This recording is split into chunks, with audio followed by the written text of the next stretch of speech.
Coach Teresa Ford here, and this is the Guiding You Home podcast. This is a thought-provoking and often humorous approach to moving you closer to the only one who can genuinely help you live a life of abundance and prosperity. Sound good? Yeah, it's you that needs to go within so you can sit in the driver's seat of your life, co-creating with God.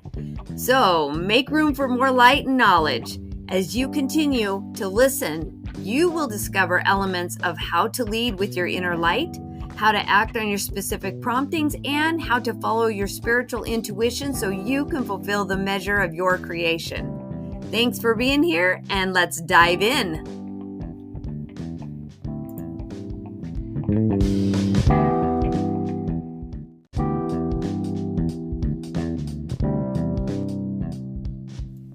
Alrighty, let's get started. Today we are going to discuss the give to get principle.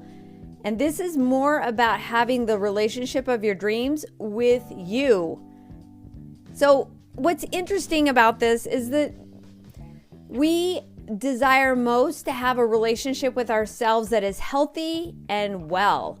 But so much of our lives revolve around other people and their opinions of us.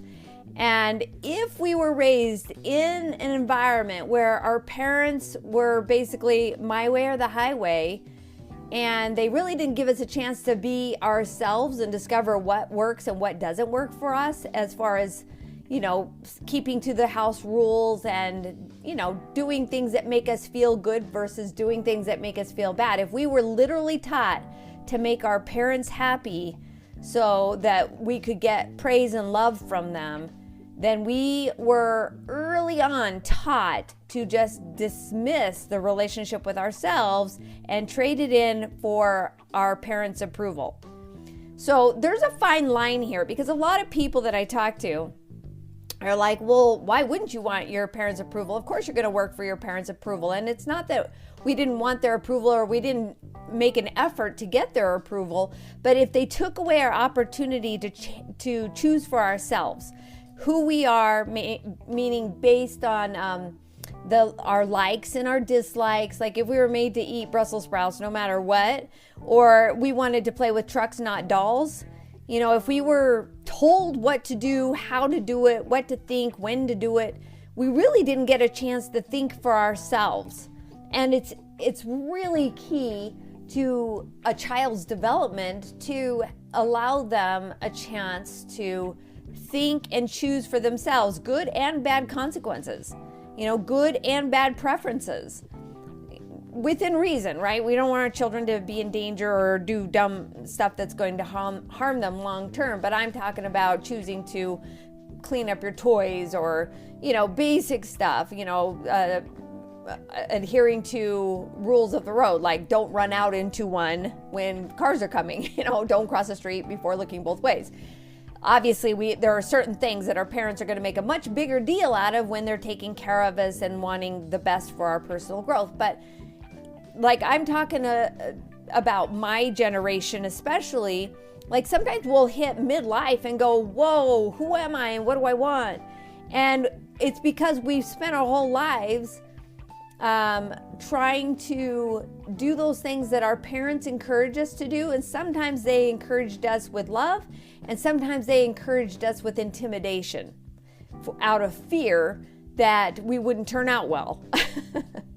So ironically, those of us that grew up with parents that wanted to intimidate us, their greatest fears came true. That we had to make a lot of mistakes that didn't necessarily make them look good in order to figure out what we want. So to build a relationship with yourself moving forward, that is such a key component to having a happy life. It really doesn't matter what other people think of you, but man, do we place a lot of emphasis on making that a high priority. So the give to get principle is all about the premise that maybe we picked up along the way, whether it was taught to us or we just perceived that's what was being taught to us, that we have to work hard to earn love. That is a false premise, because heaven knows you popped out of the womb and took a breath and everybody breathed a sigh of relief and they loved you immediately.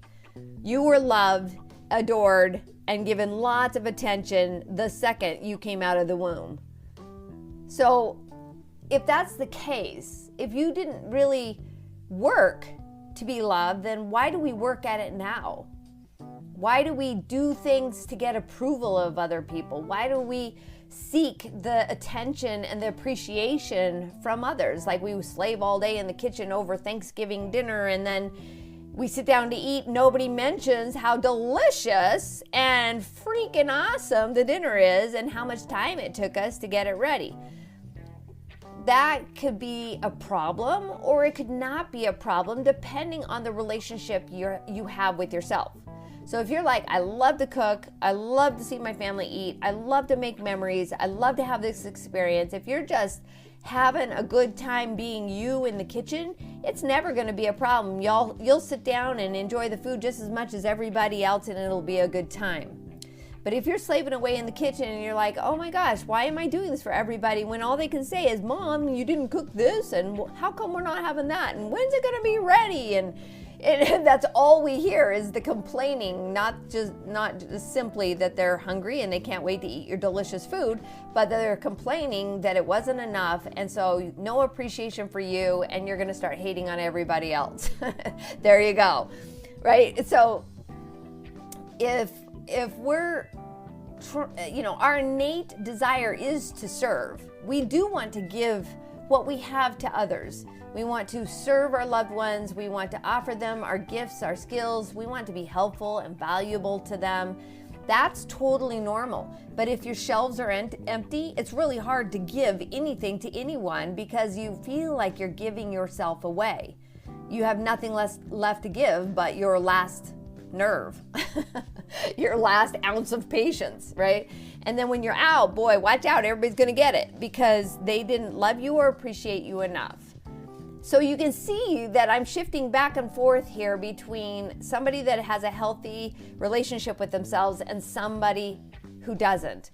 So we'll be swinging a sword in defense of what people are not giving us that we need them to give to us in order for us to like ourselves or appreciate ourselves, is that we need them to approve of us first, and then we can approve of us and feel like, that's okay, that'll work, that you did enough to make me happy. And that can be a real problem, because you're not really leaning on your true personal power, which is to love and accept yourself completely. That's where your personal power comes from. It does not come from how many people you can goad or manipulate into loving you and appreciating you, because you just work your little self to the bone in the service of their needs. So earning love is part of the negative or the unhealthy giving to get principle. So if you're just giving because you need to get something from other people, and then the payoff, right? It's like you're providing a service and expecting to be paid for it. And the payoff, because it wasn't true service. True service is just giving and it feels so good. But you're giving service with an expectation of being paid in compliments or love or appreciation or awareness or attention or whatever it is. You're expecting that as payment, and it doesn't come through. Maybe only a partial payment comes through, and you're like, well, that's it? That's all you got? You never say thank you. It's never enough. I work myself to the bone, and what do? You just take advantage of me. I feel so underappreciated. Right? The wheels really come off when you give to get something, because you're not giving yourself the things that you need. Right? This is just an unhealthy giving to get tug and pull that you go through that creates struggle and stress in your life.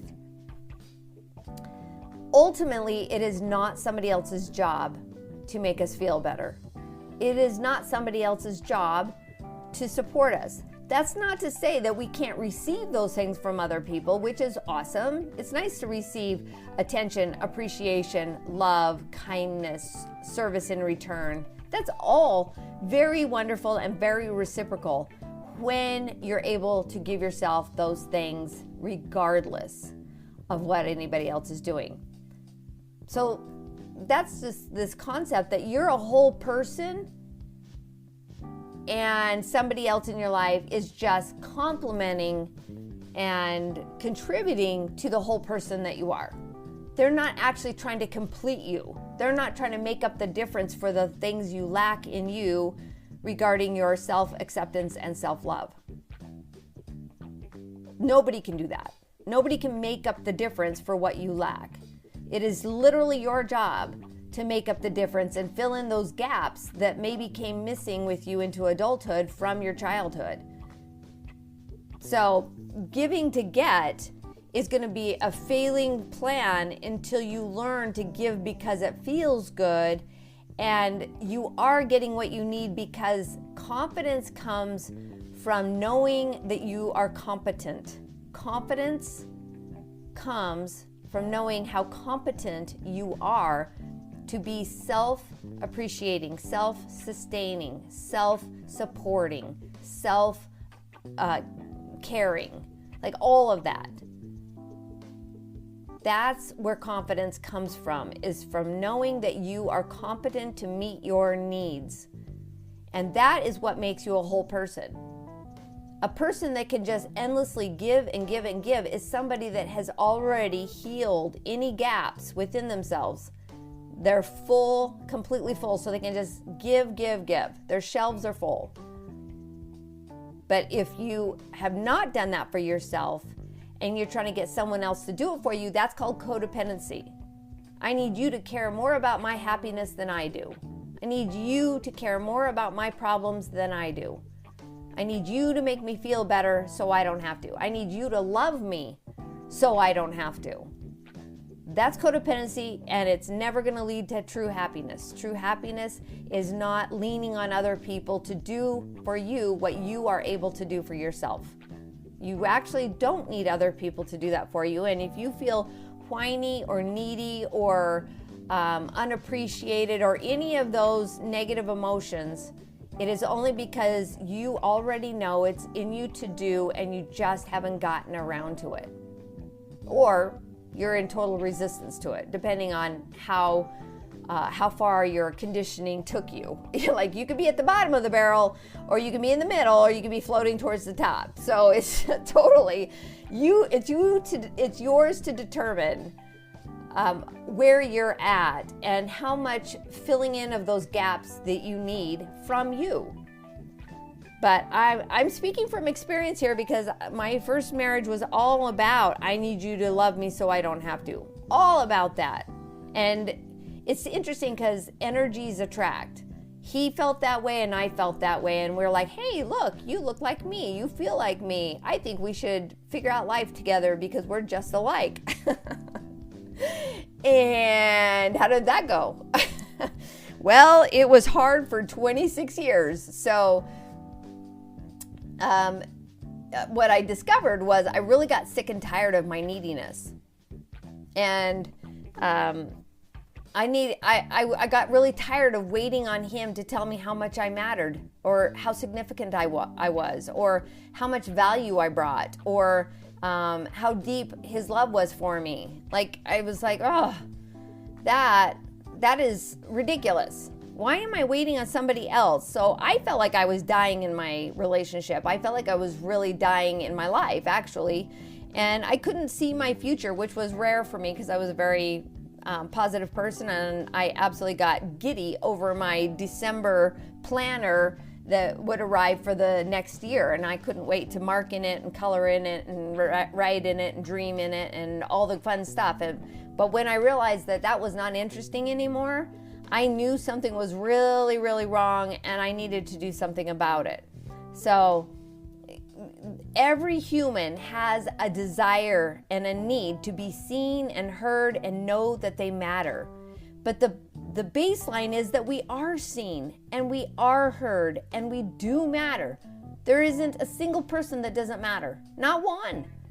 But if they think they don't matter, you can bet that they're not a very happy person. or that they have a lot of highs and lows, hills and valleys, ups and downs in their life, which we like to call drama. So the truth is, we matter.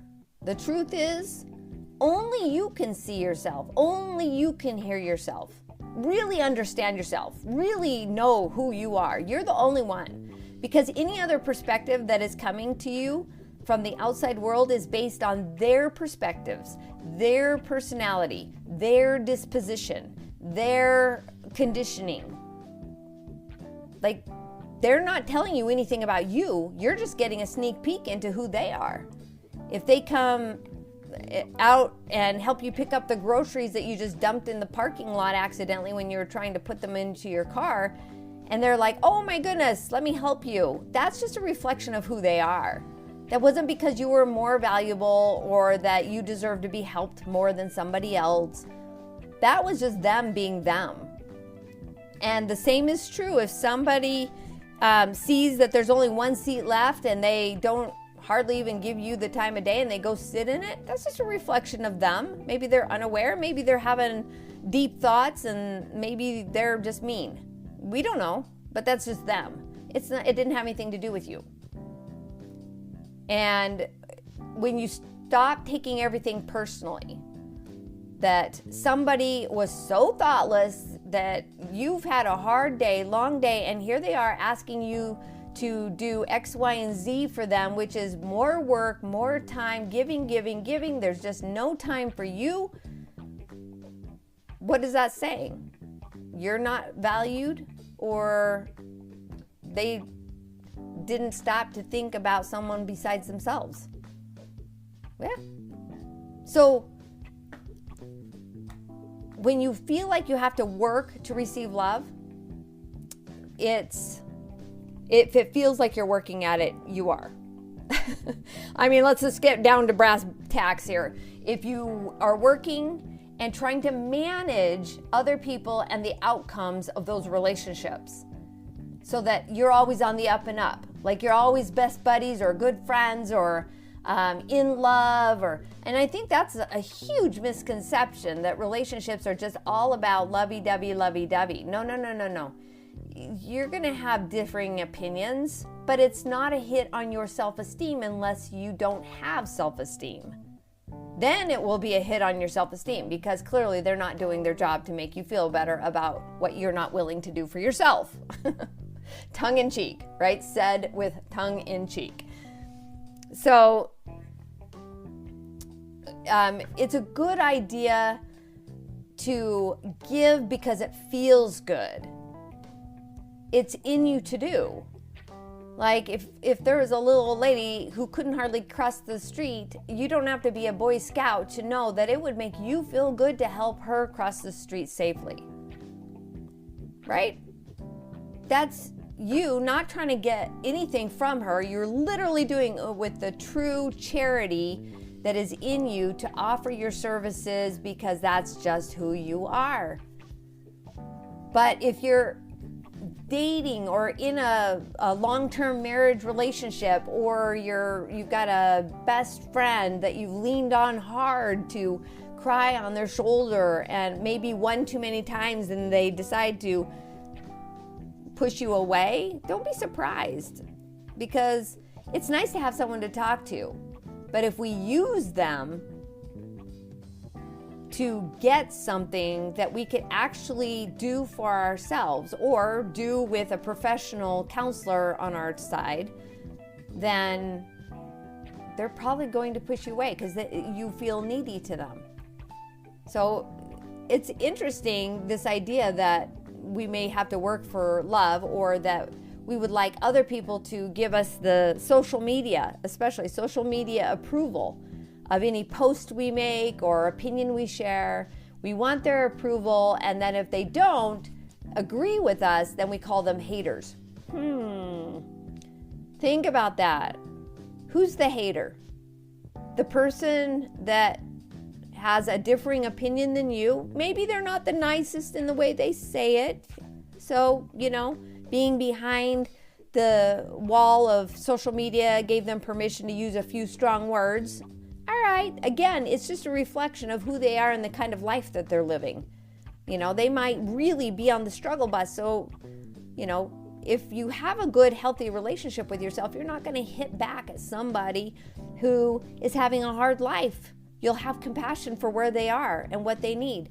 I remember once I made a post about, I owned a fitness studio at the time, and I had pictures of how much fun we had playing tag out in the parking lot. Man, if you want, like, there's a bunch of 35 to 60-year-olds out in the back parking lot running and playing tag like we were 10 again. And everybody was laughing so hard. It's the best workout ever. Sprint and rest, sprint and rest. I'll tell you what, they didn't even know they were working out. We were having so much fun being kids again. And I posted this on Facebook, and somebody, I don't even really remember what she said because that wasn't really important to me. What was important is that she felt left out. And this was me looking at what she was saying in a fairly nasty tone about nobody really looks fit. And keep in mind, these were people in the process of getting fit. And but something of that nature, that, you know, everybody looked like a bunch of dummies out there running around like kids and nobody was fit anyway, or something on that order. And this was the healthy me, because I had done a lot of work from being the camp pest at YMCA day camp in when I was 8 years old, and the counselor announced it in front of everybody that I was a big pest. And I was very, very needy back in the day.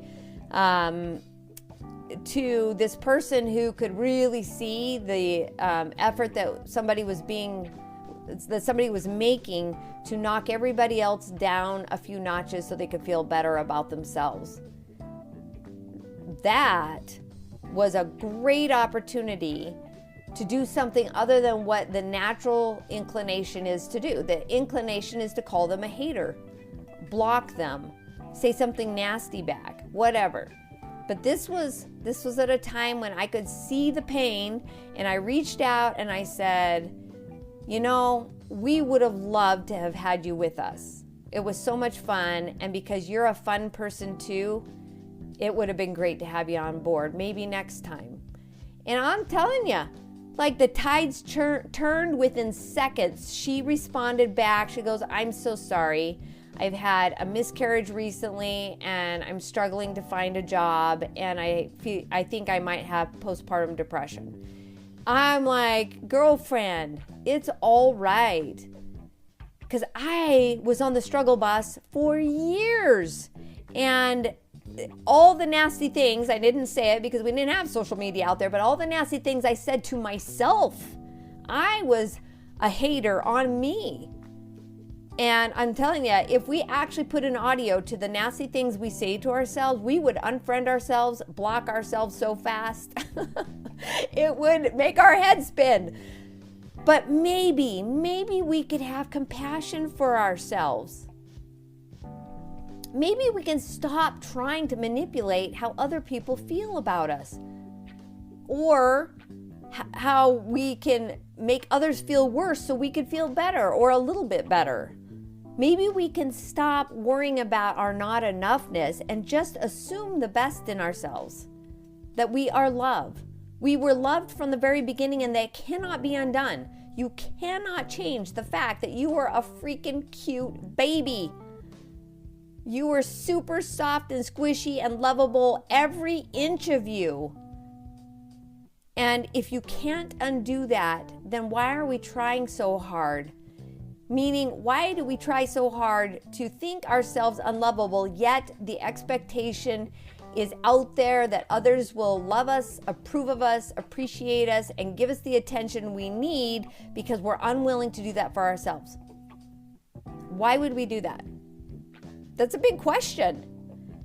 But if we don't have the answers to it, then we keep doing the same cycles. We're looking for love in all the wrong places. So here's the breakthrough I want us to have. I'm going to give you four ideas to ponder and apply where you feel it works best. Okay, number one, rid yourself of the need for anyone else's approval. They're only giving you perspectives about their life experience and how they feel about themselves on any given day. You are only seeing a sneak peek of who they are. You're looking at their personality, perspective, and disposition. So don't take anything personally, because it's not about you, even if they give you a good review, even if they give you their opinion in a positive light. That's just a reflection on them. It's actually still not telling you much about you. You need to approve of you, okay? All right. Number 2, love yourself completely. So that means letting go of hard thoughts. That means stop being your own hater in the comment box. That means forgiving yourself for what you may have done when you didn't know any better. That means promising to move on lovingly in your own company. Learn to get along with yourself. Make friends with who you are and the journey you've been on, because everything in the past has just been you gathering more information about what you do and don't want. That's it.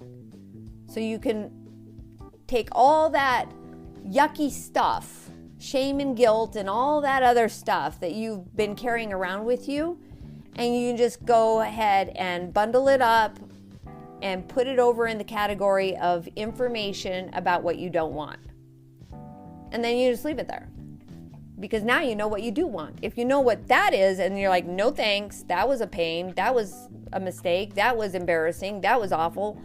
If that's what that wadded up ball is in the category of gathering information, then that means that you can fill in the grid over there on the list of what you do want. Because now you know what you don't want. So thank heavens, wipe your forehead. You can love yourself completely because you've had a journey of gathering information so you can do better for yourself in the future. Yay! All right, number 3. Get up to speed with where you are. You cannot have a do-over, so why are you trying to fix the past? Or why are you trying to fix it so other people will love you? You are lovable now. You don't have to earn it. There's nothing you need to do. You don't have to be changed or fixed. The only thing that you want most is to feel happy about who you are with yourself. You can do that for you. You're the only one that can do that for you. But you got to get up to speed with who you are and what you want in order to do that. Let go of the past. Let go of other people's opinion. And just be with yourself for a minute. It might take a second for you to learn the difference between being alone and being lonely. But having been through that process myself, where you're just coming down off of this constant need for other people's approval, and then suddenly it's just you and you. Yeah, that can be a little startling sometimes, but you'll figure out that you actually love your own company. You love to be with yourself. You don't need other people's approval. And if everybody else went away, you'd be all right. You wouldn't die of loneliness because you actually like spending time with yourself. I was talking to somebody once and they said, I just feel really dumb telling people that I spent the weekend by myself. I was like, did you spend it by yourself or with yourself? She was like, ooh, what's the difference? And I said, by yourself is lonely. With yourself is because you really love your company. She's like, yeah, I actually spent the weekend with myself. I was like, ta-da, do you feel dumb anymore? She's like, no, because it's how we perceive the story we tell, right? And so get up to speed with who you are and where you are and be here now. Love who you are right now because of the journey you've had. It may have been rocky, it may have been full of drama, it may have been stressful, but you figured it out to today, which gives you hope that it's going to be better in the future than it was in the past, because look where you are. You've come through so much and you are better now than you have ever been. So, congratulations. Number 4, let go of managing expectations from others. People who like themselves just assume that they're likable. People who love themselves assume that they're lovable. And people who like and love themselves never take anything personally, because what might be given to them in the way of positive attention is viewed as nice, but not necessary for maintaining a healthy relationship with yourself. Like, it's like, oh, you love me? That's so nice. Feels good. That feels real good. But I already felt good to begin with. So you've just added to what I've already done for myself. And gosh, that's nice. That feels really good. Because that way, like if you're newly married, I'm a newlywed as of 10 years ago. And initially I was like, man, I don't know that I've ever loved someone as much as I love him. Like, I didn't know you could fall in love that deep. I didn't know. I mean, I loved my first husband because we had a family together and I respected him, but I wasn't in love with him. It was very different for me. And I was like, man, I really love him. And I started to do this pattern of giving myself away, that I was just going to give, hoping to get the amount of love back from him that I thought I was putting into him.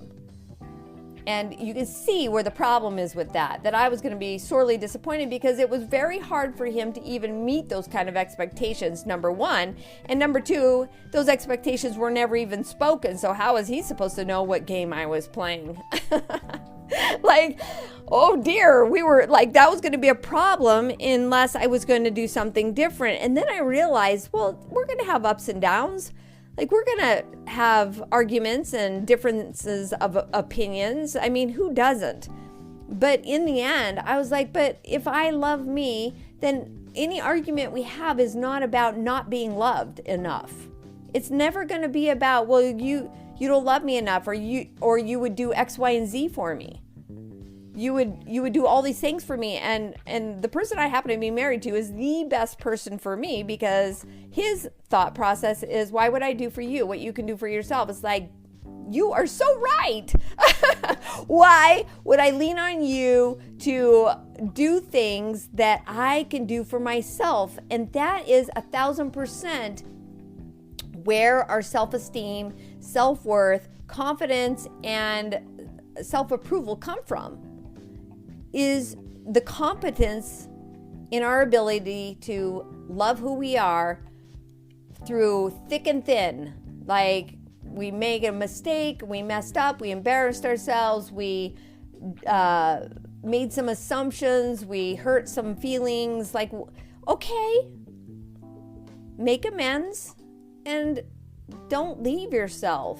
Be your best wingman. Stay with yourself. And when you're doing that, then there's plenty of room for personal growth. There's plenty of room for more love and more service in your life. So instead of serving others endlessly, wearing yourself out for their approval of you, then you already have all that. You come fully equipped to have a relationship where they can be themselves, you can be you, and the love for each other just is added upon. Doesn't that sound nice? Now, this might be like a really obvious podcast to people who are raised in a loving and supportive home. And they're like, duh, of course. Like, how else would you operate? But I promise, to those of us who felt a severe lack of love and support in our childhood upbringing, this is a new and fresh and powerful idea that we no longer have to actually lean on others to make us feel better. Instead, we can love ourselves, our faults and all, and allow others to love us because it's nice, not needed. Right? We're not needy about it. So it's kind of nice to be in a relationship where you don't have to be perfect, and you can be not perfect together. And if somebody's not perfect, there's lots of room for forgiveness and kindness and compassion, because you're not looking for someone to keep you afloat when you have your own life preserver, right? So the good news here is you don't have to wait to be approved or appreciated. you can be happy and glad for who you are and the choices you make. And if love, approval, or appreciation comes your way, bonus. Bam. That's where it's really fun. So you are the one you've been waiting for. You are the one who can appreciate your efforts, desires, and creativity like no one else. You are the one you've been waiting for to live fully and wholly loved. Okay, so let's get living and let's go.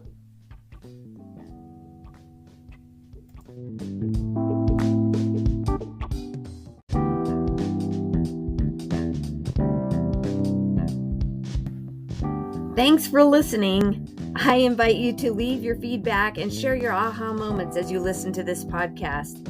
Also, you can access more information or any of the programs, courses, or worksheets that I've mentioned on these episodes on my website at teresaford.life. Or what I would really love is for you to connect with me on Instagram at teresaford.coaching and on Facebook at Coaching with Teresa Ford, so I can give you more interesting insights and further coaching to help you fulfill the measure of your creation.